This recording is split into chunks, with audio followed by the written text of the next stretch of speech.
Chào bạn người vừa tình cờ, hoặc có lẽ không hề tình cờ, đến với người khôn ngoan. Có thể bạn đang tìm kiếm một sự thật nào đó, hoặc đang đi ngang qua một khoảnh khắc trong đời, nơi mọi lẽ phải từng tin bỗng trở nên mờ nhạt. Video này không dành cho những ai chỉ muốn thêm một vài tri thức để ghi nhớ.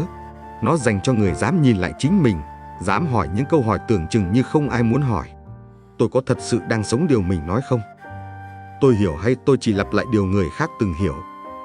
Hôm nay, người khôn ngoan mời bạn bước vào hành trình sâu thẳm qua 5 tầng trí tuệ, không phải để bạn biết thêm điều gì, mà để bạn gỡ bỏ điều chưa từng thật sự thuộc về mình. Đây là một video nhiều lớp, nhiều tầng, nhiều điểm dừng chân nội tâm. Đừng tua nhanh, đừng bỏ lỡ giữa chừng. Hãy xem đến hết, bởi mỗi câu chữ ở đây có thể là một dấu hiệu bạn đang cần thấy. Và nếu trong quá trình xem có điều gì đánh thức bạn, làm bạn lặng người hay bật khóc, đừng giữ trong im lặng. Hãy chia sẻ ở phần bình luận, vì biết đâu một câu nói của bạn cũng sẽ là ánh sáng cho một người khác. Đừng quên đăng ký kênh Người Khôn Ngoan, vì có thể không phải hôm nay, mà là một ngày nào đó sau này bạn sẽ quay lại tìm kiếm những tầng sâu hơn của chính mình. Phần 1. Ngưỡng cửa của tri thức trí tuệ vay mượn. Dẫn nhập. Có một điều lặng lẽ đang thức dậy trong bạn. Bạn có bao giờ cảm thấy rằng có những điều mình biết nhưng vẫn không thể sống theo? Rằng có những câu nói nghe rất hay, rất đúng, nhưng khi quay về với đời sống thường nhật, chúng lại không chạm được vào bạn. Không phải bạn ngu dốt, không phải bạn thiếu lý trí, mà bởi vì có một điều mà cả thế giới đang lặng lẽ né tránh. Biết không có nghĩa là thấy, hiểu không đồng nghĩa với sống. Trong thời đại mà mỗi cú vuốt tay có thể mang đến hàng ngàn lời khuyên sống đẹp, sống thật, sống thiền, thì chúng ta, những người đang sống giữa cơn bão của thông tin, lại càng dễ nhầm lẫn tri thức với trí tuệ, ngôn từ với sự thức tỉnh. Và đó là lúc hành trình qua 5 tầng trí tuệ bắt đầu. Không phải để biết thêm điều mới, mà để tháo bỏ lớp hiểu cũ. Không phải để trở nên thông thái hơn, mà để nhẹ hơn, thật hơn, tự do hơn. Vậy hãy bắt đầu từ nơi mà hầu hết chúng ta từng đứng, tầng trí tuệ đầu tiên, trí tuệ vay mượn. Nếu bạn thấy video này hữu ích, hãy để lại một bình luận số 1 bên dưới. Mình rất muốn nghe ý kiến của bạn. Tầng 1. Trí tuệ vay mượn. Khi đầu óc đầy ắp, nhưng tim lại trống rỗng. Bạn có thể biết rất nhiều. Bạn có thể đọc hàng trăm cuốn sách, ghi nhớ từng câu triết lý, thậm chí thuyết giảng cho người khác về hạnh phúc, buông bỏ hay vô ngã. Nhưng tất cả những điều đó có thực sự sống trong bạn? Trí tuệ vay mượn là khi ta sống như một cái gương, chỉ phản chiếu ánh sáng từ nơi khác, nhưng không tự phát sáng. Người ở tầng này thường rất khéo léo trong việc diễn giải. Họ có thể kể tên các bậc hiền triết, trích dẫn từ Kinh Thánh, từ Đạo Đức Kinh, từ Sigmund Freud đến Krishnamurti. Nhưng nếu bạn hỏi họ, anh đã từng trải nghiệm điều đó chưa? Họ sẽ nhìn bạn bằng một ánh mắt khó hiểu, vì với họ, biết là đủ rồi. Câu chuyện thật, người thầy và người học trò giỏi lý luận.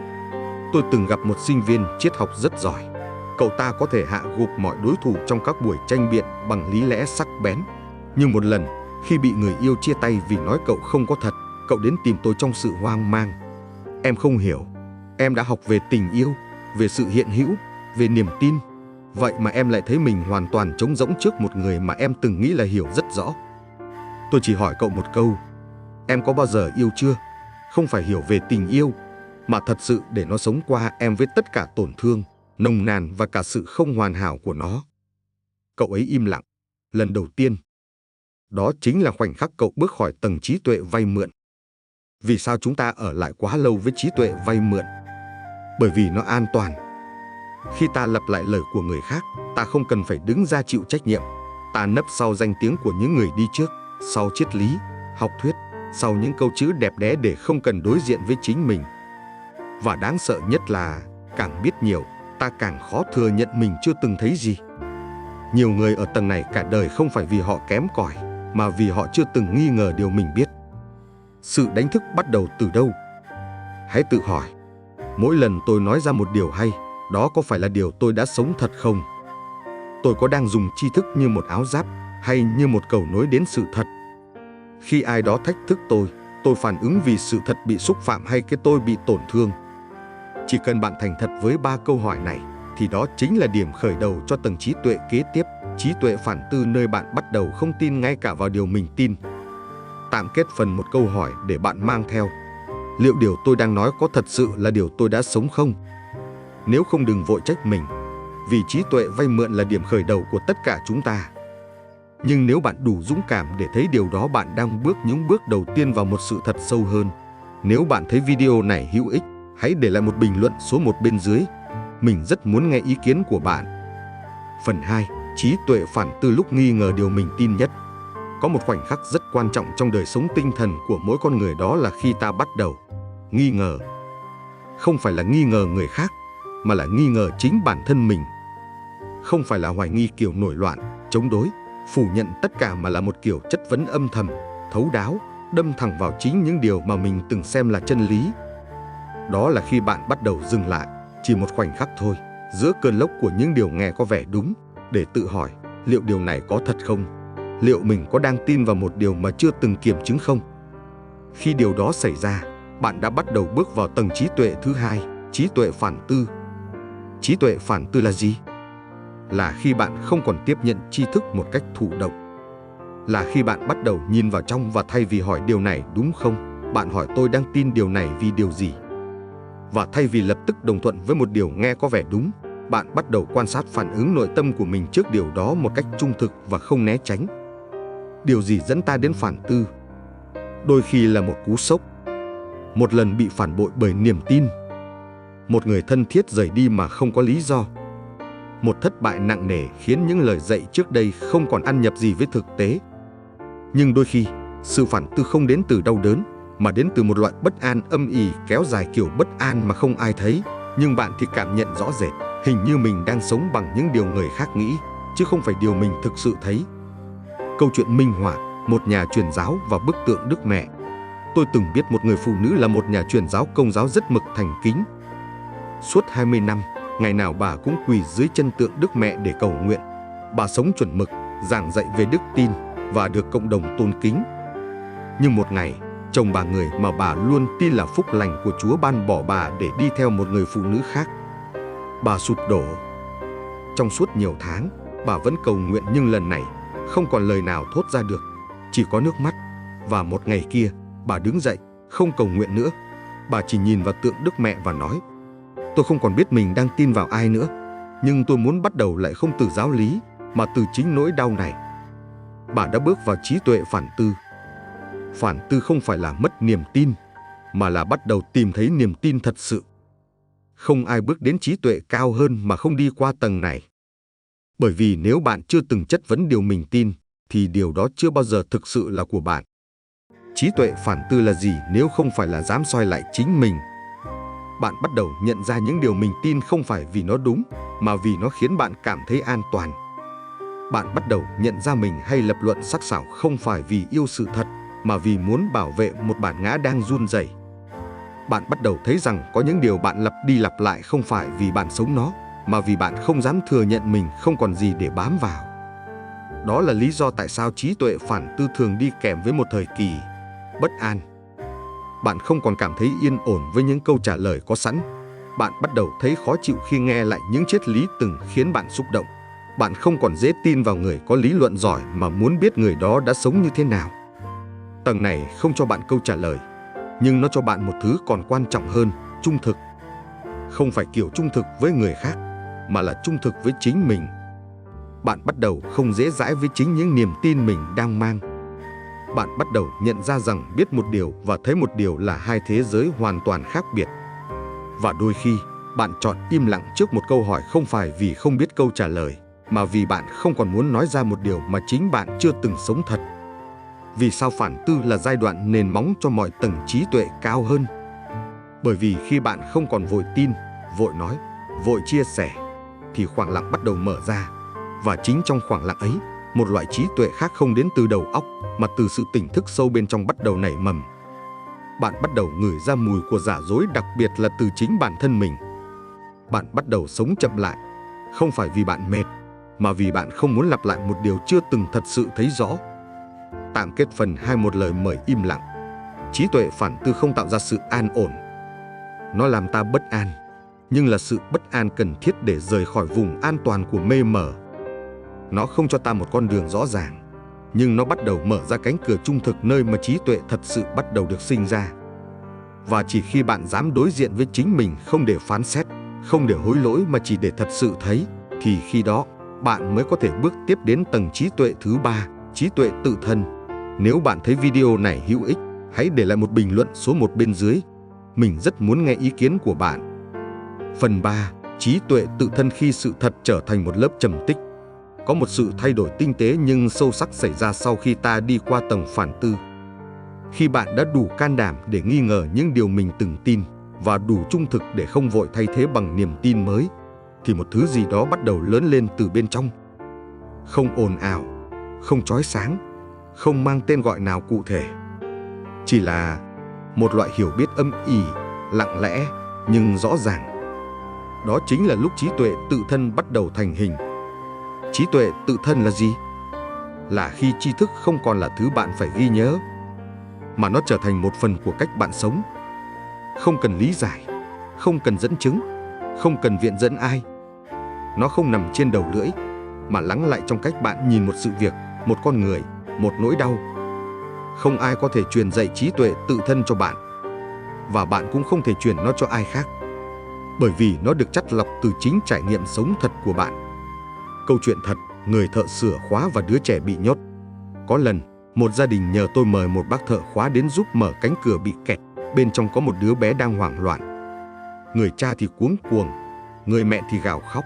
Còn bác thợ khóa, một ông lão gầy gò, lặng lẽ mở chiếc hộp đồ nghề cũ, nhẹ nhàng cúi xuống, nhìn cánh cửa một lúc lâu. Không vội, không hoảng. Chỉ trong 3 phút, cửa bật mở. Đứa bé lao ra, ôm lấy cha mẹ. Mọi người cảm ơn rối rít, nhưng bác không nói gì, chỉ lặng lẽ thu dọn đồ nghề rồi cúi đầu chào. Trên đường về, tôi hỏi, sao bác không nói gì cả? Bác chỉ cười, nhiều lúc mình không cần phải nói gì, mình chỉ cần có mặt và làm đúng việc của mình. Tôi hiểu đó là trí tuệ tự thân. Người có trí tuệ tự thân sống như thế nào? Họ ít khi tranh luận, không phải vì không biết, mà vì biết rằng có những điều không thể truyền đạt bằng lời. Họ không vội nói khi ai đó sai, bởi họ đã từng sai và đã từng đau đến tận cùng khi phải tự thấy lỗi mình, không cần ai nhắc. Họ không cần chứng minh điều gì, bởi vì điều họ thấy đã trở thành một phần của họ, không ai có thể lấy đi, cũng không cần ai công nhận. Trí tuệ tự thân không rực rỡ như ánh sáng tri thức, không sắc bén như lý luận, nhưng nó có một sức nặng lặng lẽ, một sự ổn định từ bên trong. Họ có thể ngồi yên lặng trong một cuộc trò chuyện mà không nói gì, nhưng đến khi họ nói một câu, cả căn phòng im bặt, không phải vì họ nổi tiếng, mà vì lời nói của họ đã được sống. Vì sao trí tuệ tự thân hiếm nhưng lại đáng tin? Bởi vì nó không đến từ mong muốn trở nên thông thái, mà đến từ những lần thất bại, những tổn thương thật sự, những gãy đổ và buông bỏ.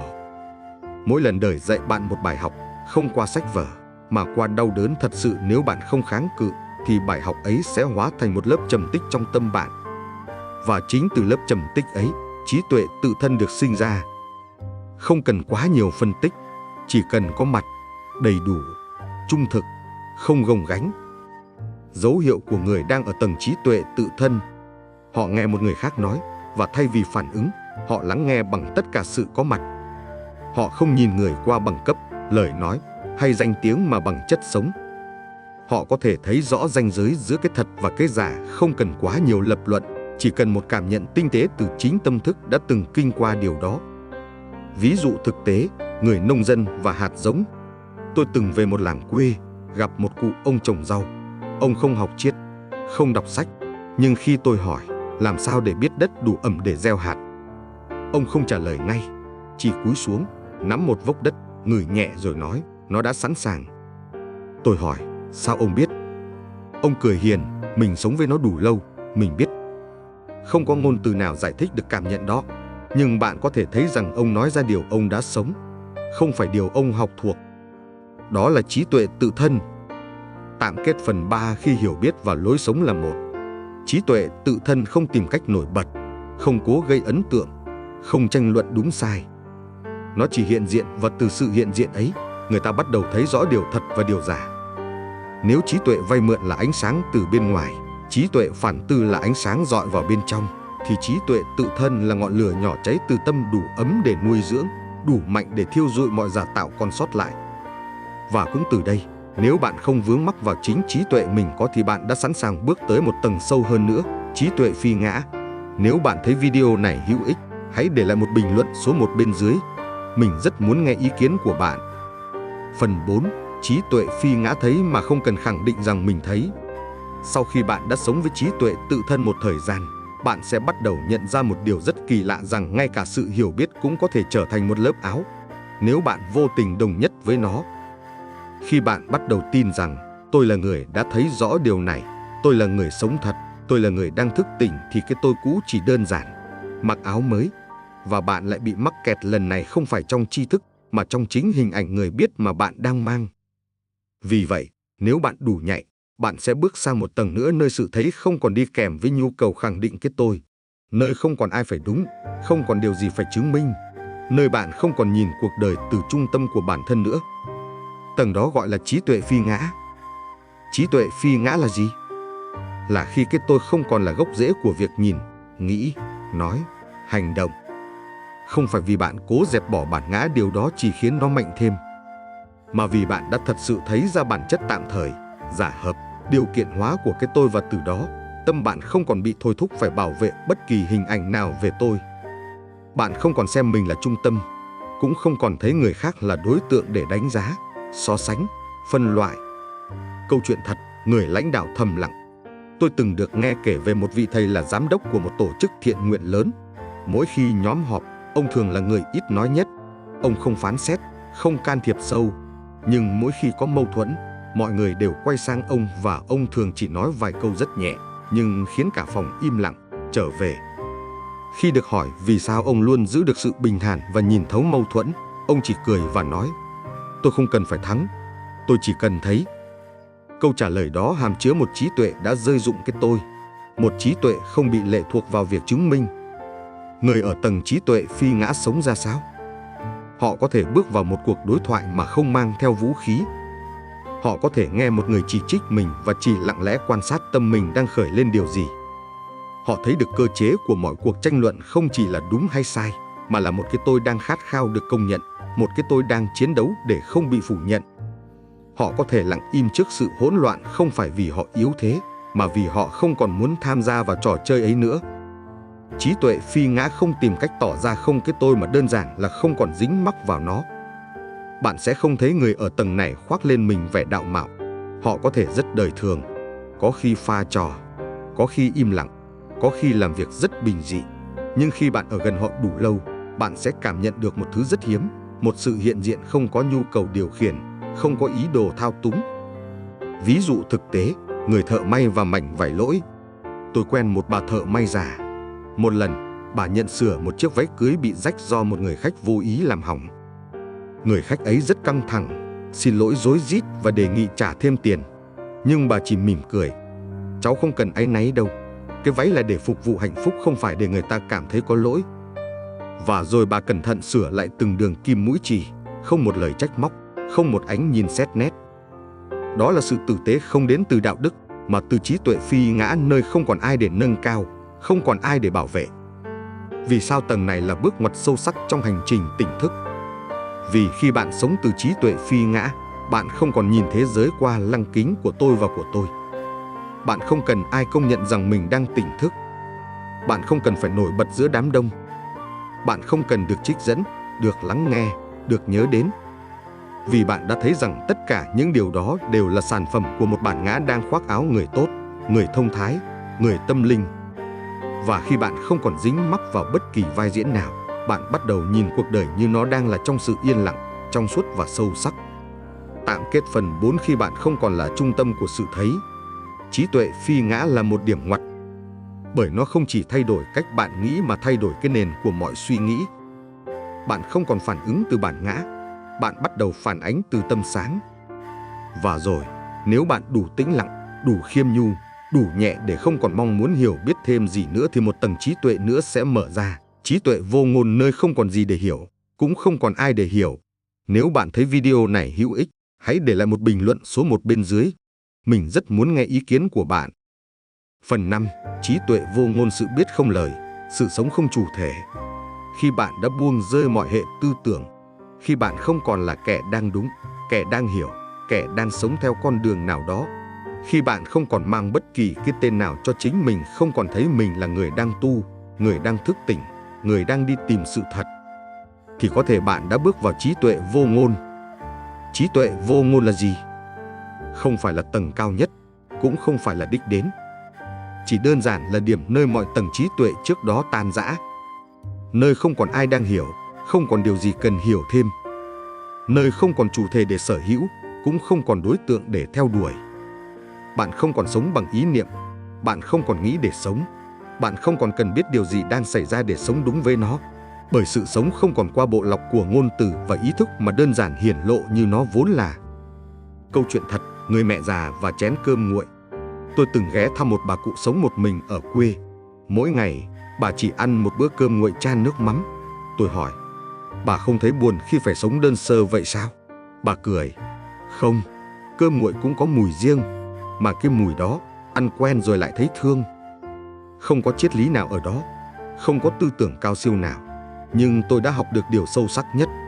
Khi bạn không còn mong đợi điều gì khác, cuộc sống hiện ra đúng như một phép màu. Người ở tầng trí tuệ vô ngôn sống như thế nào? Họ sống nhưng không điều khiển. Họ làm việc nhưng không sở hữu. Họ yêu nhưng không dính mắc. Họ buồn nhưng không khổ. Họ cười nhưng không cần lý do. Họ có thể rửa bát, quét nhà, tưới cây như bao người khác. Nhưng nếu bạn quan sát đủ lâu, bạn sẽ nhận ra họ không làm vì mục đích, không làm để đạt đến đâu mà chỉ đơn giản là sống trọn vẹn trong từng khoảnh khắc. Không có tôi đang rửa bát, không có mình đang sống tỉnh thức. Chỉ còn sự sống đang tự vận hành trong sự thảnh thơi sâu thẳm. Vì sao tầng trí tuệ này không thể dậy? Bởi vì mọi từ ngữ dùng để mô tả nó đều sai lệch. Bởi vì bất kỳ khái niệm nào về vô ngôn đều đã là có ngôn. Bởi vì sự thật không cần được gọi tên để hiện hữu. Và càng cố hiểu nó bằng lý trí ta càng xa khỏi nó. Trí tuệ vô ngôn không phải là sự thấu hiểu đỉnh cao mà là sự im lặng hoàn toàn của cái tôi. Im lặng không phải vì bị cấm nói, mà vì không còn gì để nói. Không còn nhu cầu thuyết phục, không còn mong muốn được công nhận, không còn khao khát đạt tới. Ví dụ thực tế, một vị thiền sư không nói gì. Có một vị thiền sư nổi tiếng, học trò đến gặp, hỏi, thưa thầy, làm sao để con biết mình đang sống thật? Thầy không trả lời, chỉ lặng lẽ rót trà, mời học trò ngồi, rồi ngồi im lặng bên hiên nhà suốt buổi chiều. Khi trời tối, học trò chuẩn bị ra về, ông mới nói, nếu con còn cần ai đó trả lời, nghĩa là con chưa thực sự thấy. Nếu bạn thấy video này hữu ích, hãy để lại một bình luận số 1 bên dưới. Mình rất muốn nghe ý kiến của bạn. Đó là bài học cuối cùng không truyền đạt qua lời, mà truyền tải bằng sự có mặt trọn vẹn. Và nếu bạn đã xem đến đây, cảm ơn bạn vì đã đi đến tận cùng một hành trình mà không phải ai cũng đủ dũng cảm để đi hết. Có thể bạn không mang theo một tri thức mới, nhưng biết đâu, bạn vừa đánh rơi được một lớp hiểu cũ. Có thể bạn chưa tìm được câu trả lời, nhưng biết đâu, câu hỏi thật sự quan trọng vừa kịp thức dậy trong bạn. Chúng ta không thể sống tỉnh thức nếu vẫn bám vào tri thức như một cái tôi. Không thể thật sự sống nếu vẫn dùng biết để che đi nỗi sợ chưa từng thấy. Nếu bạn cảm thấy mình đang đứng trước một cánh cửa, nơi không còn điều gì chắc chắn thì xin chúc mừng, bạn vừa rời khỏi tầng trí tuệ vay mượn. Và đó chính là nơi hành trình thức tỉnh bắt đầu. Bạn thấy gì sau video này? Bạn đang sống từ tầng nào của trí tuệ? Hãy để lại một dòng bình luận không cần đúng, không cần hay, chỉ cần thật. Nếu bạn cảm thấy Người Khôn Ngoan là nơi bạn muốn dừng chân lâu hơn trong hành trình tìm hiểu bản thân, hãy nhấn đăng ký kênh, để mỗi lần chúng ta gặp lại, sẽ là một lần bạn đi sâu hơn vào chính mình. Hẹn gặp bạn ở một tầng trí tuệ khác.